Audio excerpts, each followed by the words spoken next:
Bom, boa tarde para aqueles que chegaram depois, né? Tema da nossa aula de hoje, na verdade, é uma continuação da aula que a gente começou já acho que há 2 semanas, né? Começamos Primeira Guerra Mundial. Estamos já no período contemporâneo, século XX. Você para e pensa assim, nossa, mas tem muito tempo. E não, gente. Tem pouco mais de 100 anos.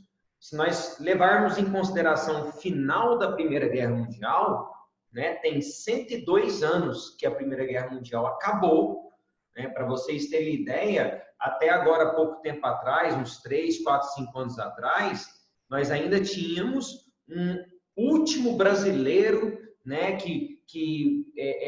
o Brasil não participou diretamente da guerra, vou falar hoje, mas que teve parentes que foram enviados como enfermeiras, como médicos.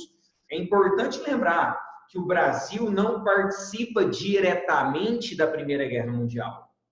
O Brasil participa indiretamente da Primeira Guerra Mundial, enviando médicos, enviando enfermeiras, fornecendo suprimentos, fornecendo alimentos para a Tríplice Entente, né?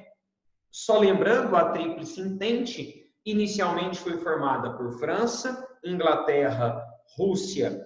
Em 1915, a Itália muda de lado e vai para a Entente. Em 1917, a gente vai trabalhar hoje, a Rússia sai da guerra e os Estados Unidos entra para substituir a Rússia. Ok, nós já falamos que a Primeira Guerra Mundial de fato foi mundial. Eu nem vou explicar o porquê que ela foi mundial, porque a gente vai fazer uma questão sobre isso. Uma questão, se não me engano, da Unesp ou FUVEST, alguma coisa assim, né, que eu coloquei aqui agora para a gente fazer no final da aula, que pergunta justamente o que torna a Primeira Guerra Mundial mundial. Ela foi mundial. E alguns motivos levaram a ela ser considerada por todos os historiadores uma guerra mundial. E a gente chega lá. A Primeira Guerra Mundial, ela começa em 1914, termina em 1918, e ela teve 3 fases.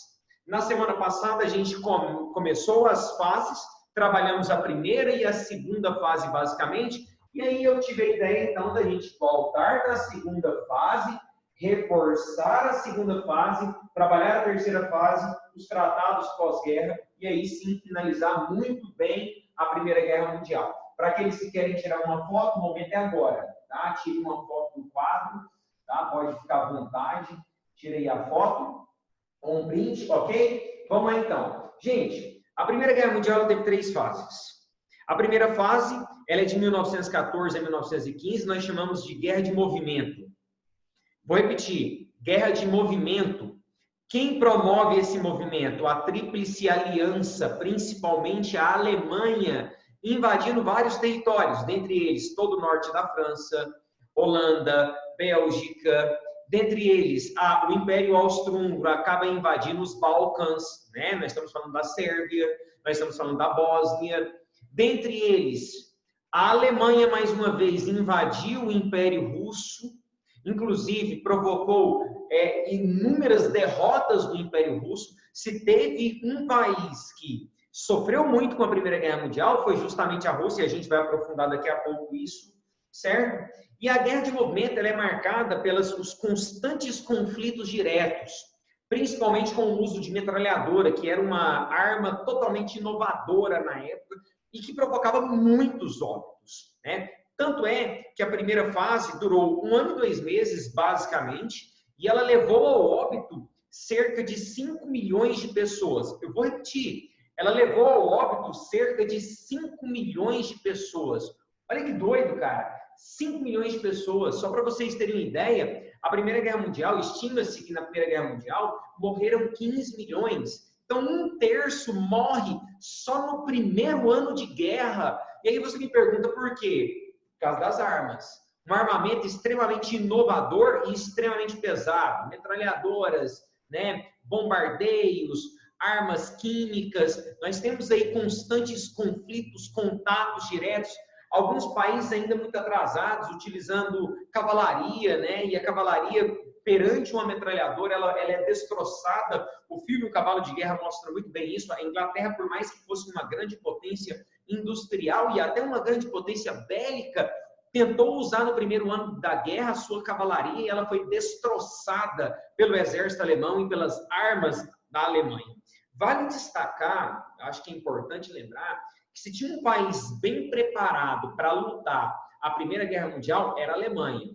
Preparada militarmente, preparada belicamente, preparada economicamente e com sangue nos olhos, querendo promover um expansionismo, querendo conquistar territórios, conquistar mercado consumidor, conquistar matéria-prima, invadir colônias na África, na Ásia, conquistar territórios também dentro da Europa, ser uma grande potência dominadora. Tanto é que na primeira fase, que nós chamamos de guerra de movimento, a Alemanha promoveu muitas invasões, volto a repetir, a Alemanha sozinha invadiu o norte da França, Bélgica, Holanda, Dinamarca, invadiu a Rússia, inclusive a capital da Rússia. A capital da Rússia, para quem não sabe, naquela época ainda era São Petersburgo. A capital só vai ser transferida após a segunda fase da Revolução Russa, que é um conteúdo que a gente vai trabalhar só presencialmente no segundo semestre. Então, a primeira fase, que nós chamamos de guerra de movimento, a Alemanha estava vencendo o Calef, sem dúvidas, vencendo e assim, facilmente. A Inglaterra era constantemente bombardeada pelos aviões da Alemanha, a França constantemente atacada, o norte da França, a cidade de Paris, conquistado já no primeiro ano da guerra, já na primeira fase da guerra, ou seja, a Alemanha era muito superior. E aí você me pergunta, por que os Estados Unidos não teve interesse de entrar já na primeira fase? Porque, veja bem, os Estados Unidos estava ganhando dinheiro, vendendo armamentos, vendendo suprimentos para a Tríplice Entente. Qual era o interesse inicialmente dos Estados Unidos entrar? Nenhum. Perder soldados, perder dinheiro, perder armamento, nenhum. Vai entrar depois, quando ela percebe que pode perder com a derrota da Tríplice Entente. Mas nós chegaremos lá daqui a pouco. Bom, o que marca o fim da primeira fase da guerra e o início da segunda fase, né? Bom, duas coisas importantes marcam o fim da primeira fase e o início da segunda fase. Bom, aquela crucial mesmo, que você não pode esquecer em hipótese alguma, a criação das trincheiras. Tanto que a segunda fase, ela é chamada de Guerra das Trincheiras.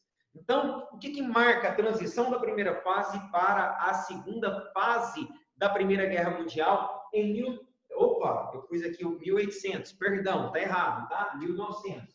Acho que você já tinha percebido aí. 1915. Então, o que marca, né, a transição da primeira fase para a segunda fase? 1915, e a segunda fase é a fase mais longa da guerra. Ela vai terminar apenas em 1917. Bom, o que marca mesmo, de fato, foi a criação, a construção das trincheiras. Muitos alunos me perguntam, qual lado construiu as trincheiras, Calef? Na verdade, os dois lados se preocuparam em construir as trincheiras, em criar as trincheiras.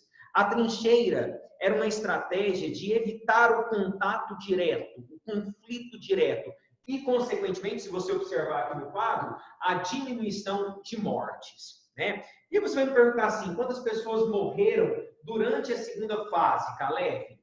Olha, só para vocês terem ideia, de 1915 a 1918, ou seja, estou trabalhando aí, né, a segunda e a terceira fase, nós temos aproximadamente 10 milhões de óbitos.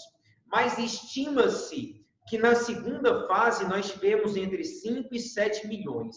Eu, baseado nas minhas leituras, te daria 7 milhões de óbitos na segunda fase. 7 milhões de óbitos na segunda fase. Ok? Entre 5 e 7 milhões de óbitos. Você fala assim, cara, então não diminuiu o número de óbitos. Porque a primeira fase teve 5 milhões. A segunda fase teve 7 milhões. Só que a primeira fase teve 1 ano e 2 meses. A segunda fase teve 2 anos e meio. Ou seja, o dobro. Se você levar em consideração que em 1 ano e 2 meses nós tivemos 5 milhões de óbitos, se continuasse sem as trincheiras, seriam 10 milhões de óbitos. Diminuiu quase pela metade do que seria 7 milhões, entre 6 e 7 milhões de óbitos. Então, sim, galera, a construção, a criação das trincheiras, o uso das trincheiras como estratégia de guerra foi extremamente importante para os dois lados. Tá? Muita gente me pergunta, qual lado criou as trincheiras? Os dois lados. Os dois lados criaram as trincheiras, desenvolveram as trincheiras. Caleb, o que seria uma trincheira? Uma trincheira, gente, é basicamente uma vala, né, de 2 metros, às vezes 2,5 metros, aonde os soldados colocavam em frente à trincheira e atrás também, né, dos lados, em frente e atrás das trincheiras, arame farpado, para dificultar o acesso do exército oposto. Então, eles colocavam arame farpado e, bem na trincheira, sacos com terra para proteger, né, ali o rosto dos soldados que tentavam avistar as tropas rivais. Essas eram trincheiras.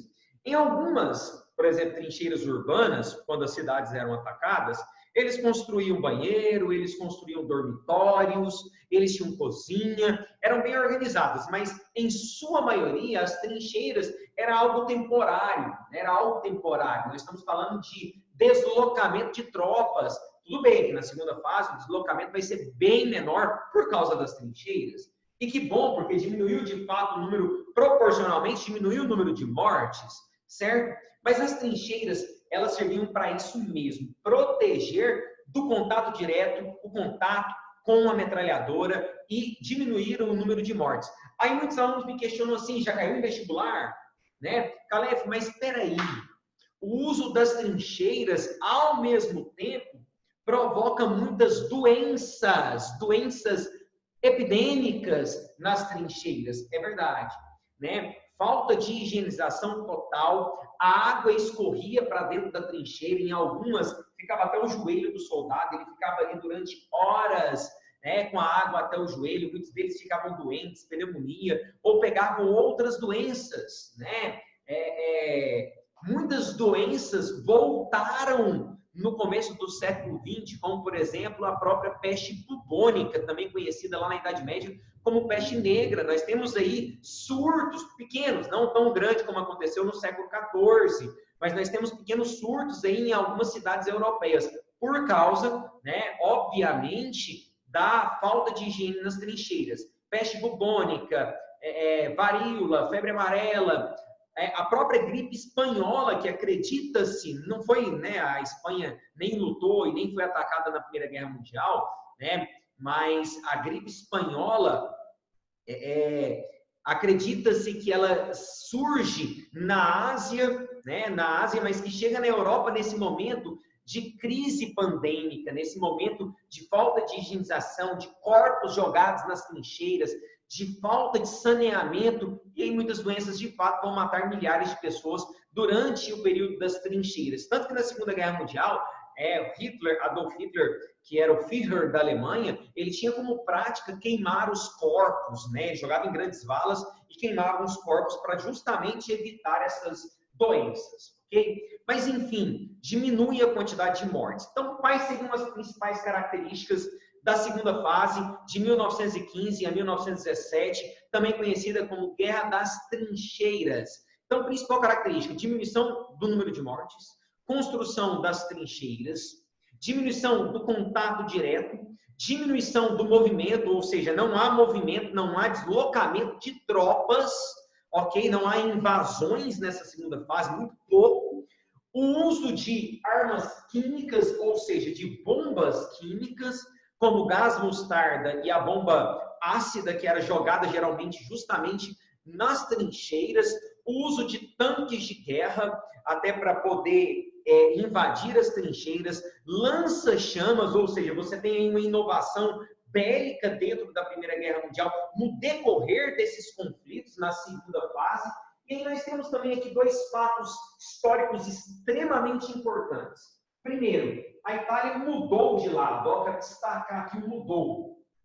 A Itália, que desde o final do século XIX tinha alguns acordos, né? Acordos econômicos, acordos comerciais, acordos industriais com a Alemanha. Os dois países passaram simultaneamente por um processo de unificação, só que a Itália tinha uma rivalidade muito grande com o Império Austro-Húngaro, tanto é que a Itália não lutou a primeira fase da guerra.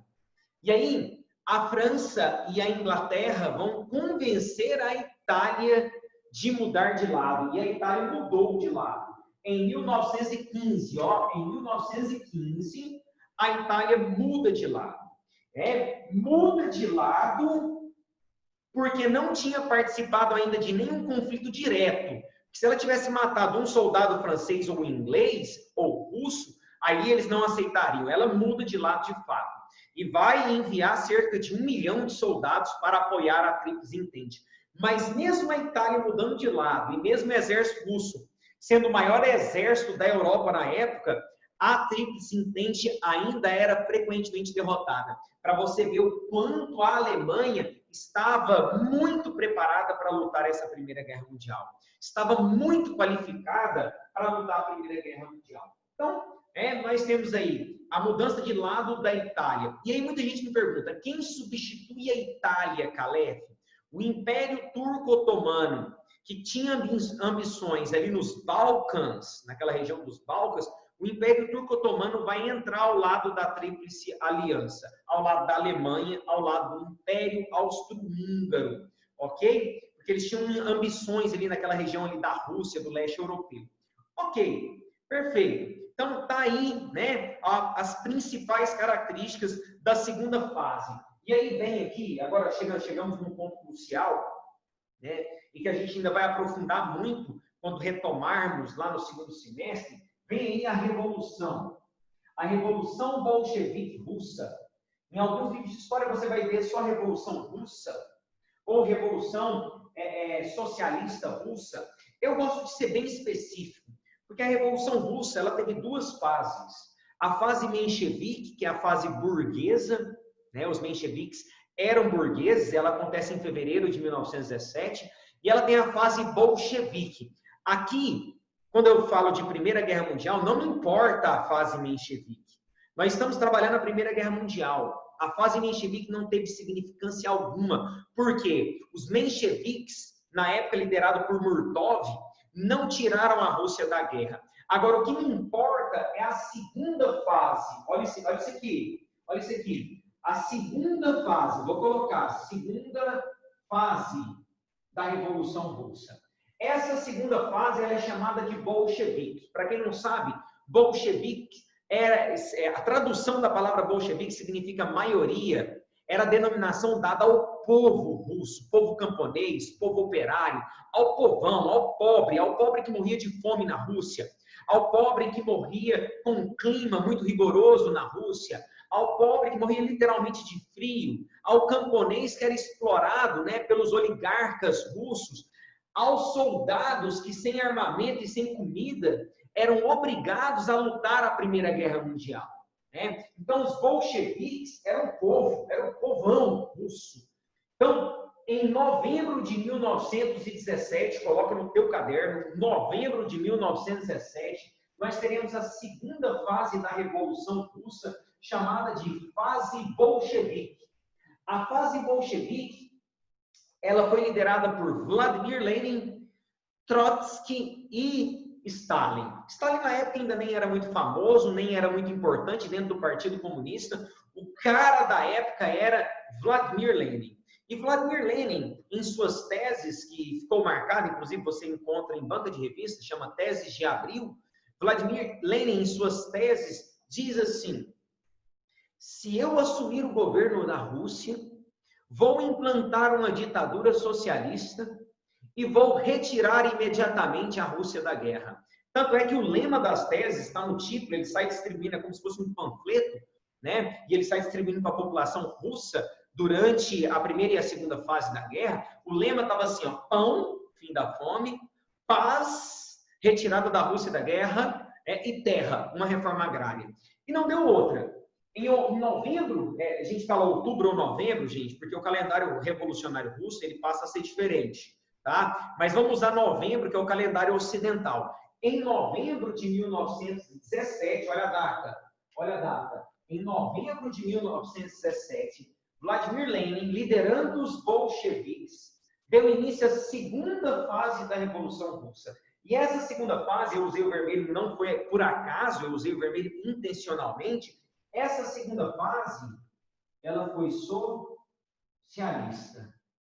ela foi uma fase marxista. Depois vai ser considerado um socialismo real, né? Uma ditadura socialista, principalmente no governo de Stalin. Mas vamos deixar para a gente trabalhar isso lá na frente, quando eu for trabalhar com vocês, a Revolução Russa, certo? Então, nessa segunda fase, nós teremos uma fase socialista. E Lenin vai se tornar presidente da República Socialista Russa, ou da União Soviética, posteriormente, União das Repúblicas Socialistas Russa, certo? Então, Lenin vai cumprir aquilo que ele prometeu. Assim que ele assumiu o governo, né, com o apoio do povo, então, bolchevique significa povo, né, a maioria, você pode colocar aí a maioria, com o apoio do povo, Lenin chega ao poder e tira a Rússia da guerra. Perfeito. Então, a Rússia sai da guerra.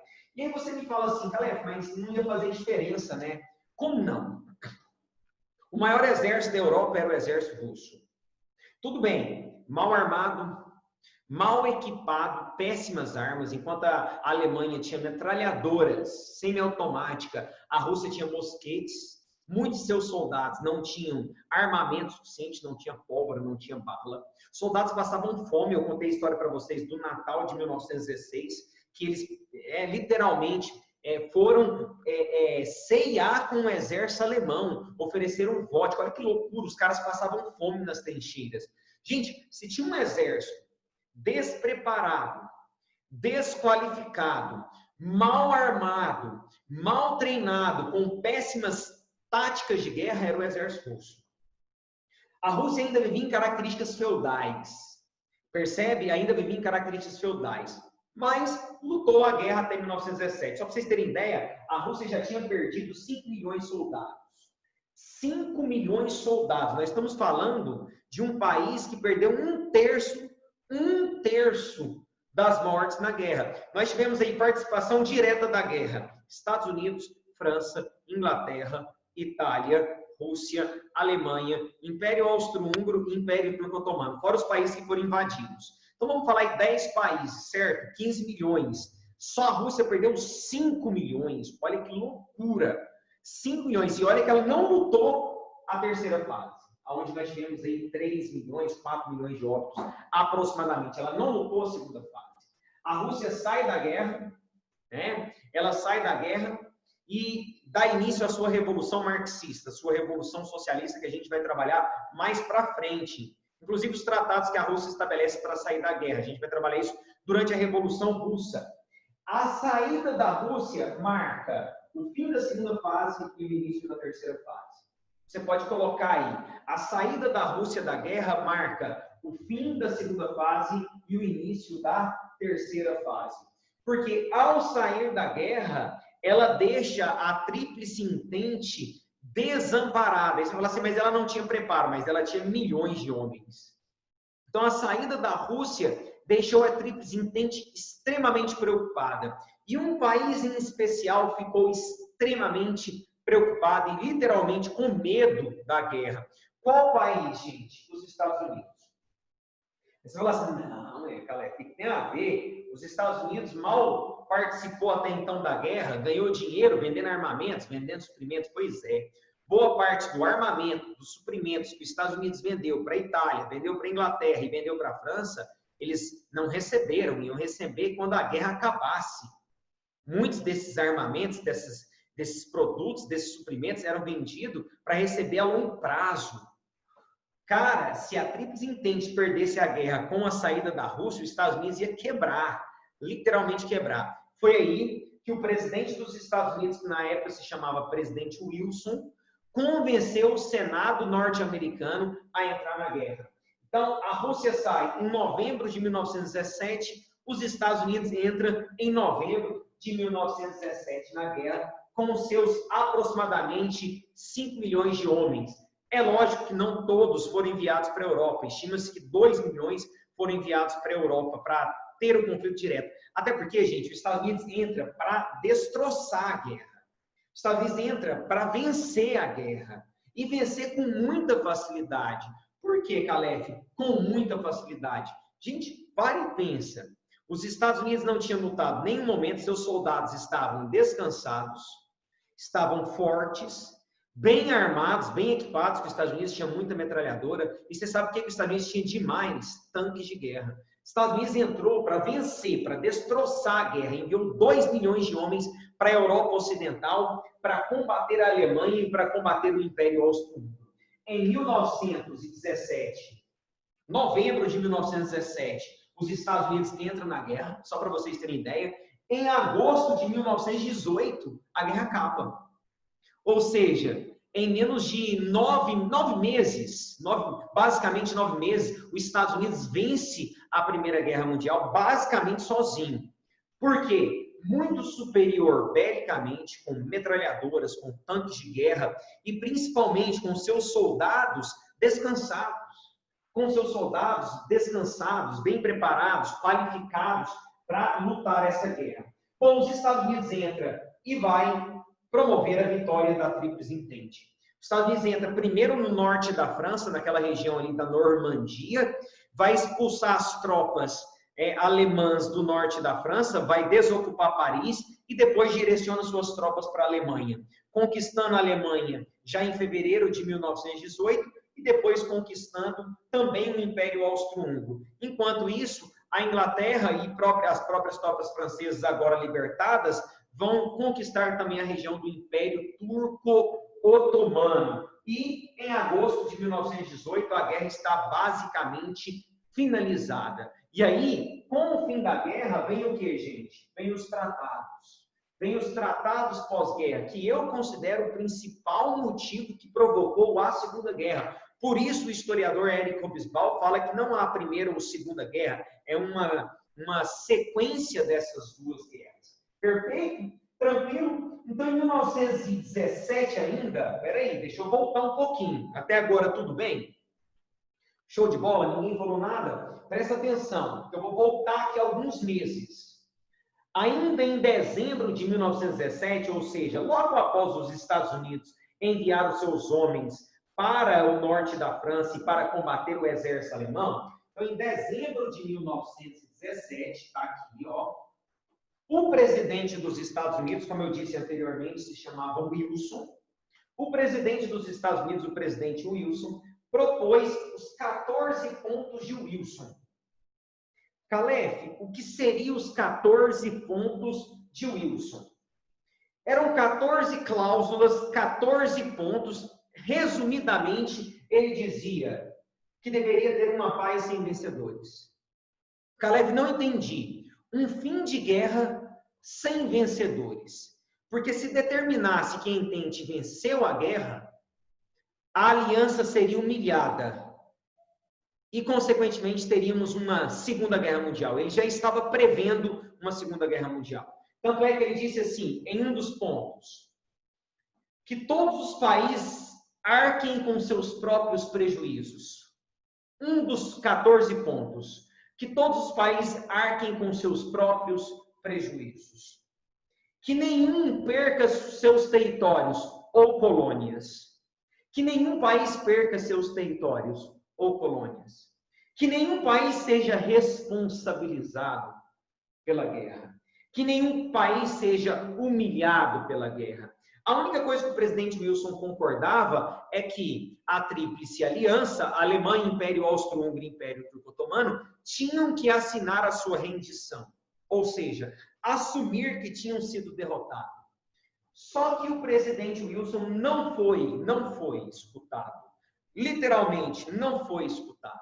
Até porque, para e pensa, os Estados Unidos não perdeu nada com a guerra, pelo contrário, se transformou na maior potência industrial, na maior potência econômica do mundo. Os Estados Unidos não perdeu nada, pelo contrário, ganhou com a guerra. Participou só da última fase, são 9, 10 meses de guerra, perdeu poucos homens, perdeu pouco armamento e pouco dinheiro. Para os Estados Unidos era fácil dizer uma paz sem vencedores, mas a Inglaterra e a França não aceitaram os 14 pontos de Wilson.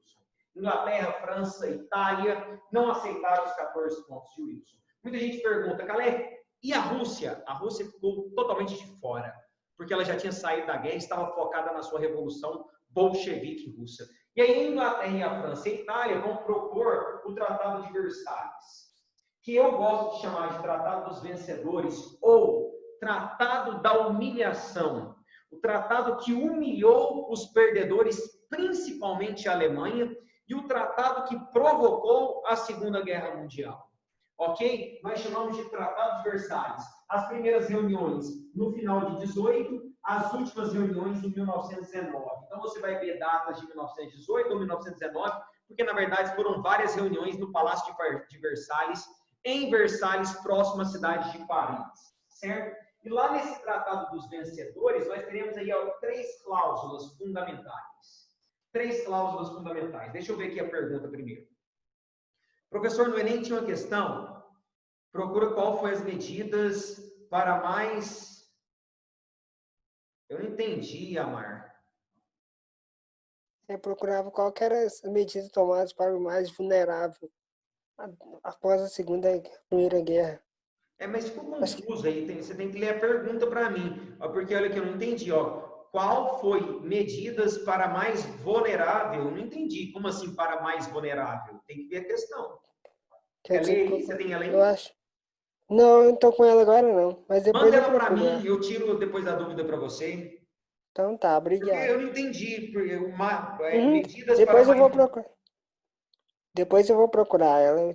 Tá, Obrigado. beleza, show de bola. Você me manda que eu te ajudo. Bom, temos três cláusulas aqui. Três cláusulas. Primeiro, territorial, ou seja, os países perdedores iam perder as suas colônias. Os países vencedores iriam dividir as colônias dos perdedores entre eles. Lembrando que França e Inglaterra foram os mais beneficiados. A verdade é que a Itália mudou de lado, porque prometeram territórios e indenizações e a Itália recebeu nada. Só a Toscana, que na teoria já era da Itália, né? Então, cláusula territorial, todas as colônias dos países perdedores seriam entregues aos países vencedores. E mais, o Império Austro-Húngaro seria fragmentado em vários outros países, como Iugoslávia e Tchecoslováquia. Nós temos o surgimento aí da Iugoslávia e o surgimento da Tchecoslováquia, antiga Bósnia e Herzegovina e a antiga Sérvia. Iugoslávia e Tchecoslováquia. O nascimento da Iugoslávia e da Tchecoslováquia. Só para vocês terem ideia, o Império Austro-Húngaro ficou sendo 40% daquilo que ele era. 40% daquilo que ele era. Tá? Cláusula militar. Cláusula militar. Os países perdedores foram proibidos de produzir armas e ter exércitos. Vou repetir. Os países perdedores foram proibidos de produzir armas e ter exércitos. Tá? Essa é a cláusula militar. E quem fiscalizaria? Os vencedores. Por isso foi criada a Liga das Nações, para fiscalizar os perdedores. E a cláusula econômica. Os países perdedores deveriam pagar indenizações aos vencedores. Então, olha aqui tanto que é fácil. Cláusula territorial. Os países perdedores perderiam suas colônias na África, Ásia e Oceania. E o Império Austro-Húngaro foi fragmentado a 40% do seu território, surgindo dois novos países, Iugoslávia e Tchecoslováquia. Cláusula militar. Os países perdedores eram proibidos de produzir armas e ter exército. Somente 100 mil homens para proteger as suas fronteiras e mais nada.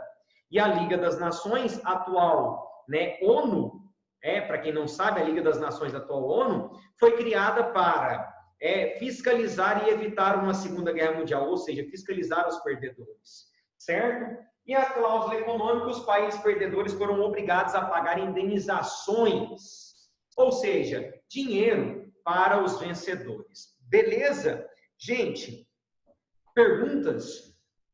Show de bola? Acabou que não deu tempo de fazer as questões que eu queria fazer, né? Eu queria terminar a Primeira Guerra Mundial com vocês, a gente não acabou as questões.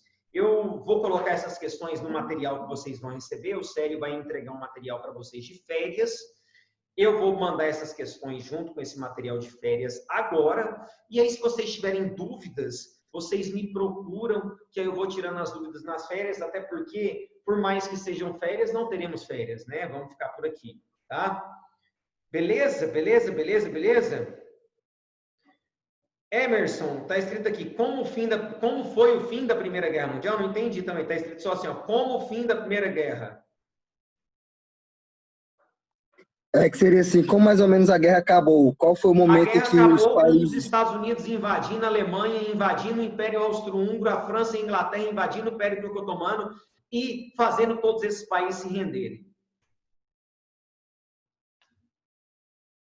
Show de bola? Qualquer dúvida me procure no privado que eu ajudo também vocês, porque vai cair agora, tá bom? Queridos, beijo para vocês, boas férias, espero vocês em agosto e se tudo der certo, se Deus quiser, presencialmente, porque essa situação tá difícil, né? Então, ó, continuem estudando, continuem focados, não fiquem à toa, vão ficar em casa, estudem, tá bom? Beijo para vocês, fiquem com Deus.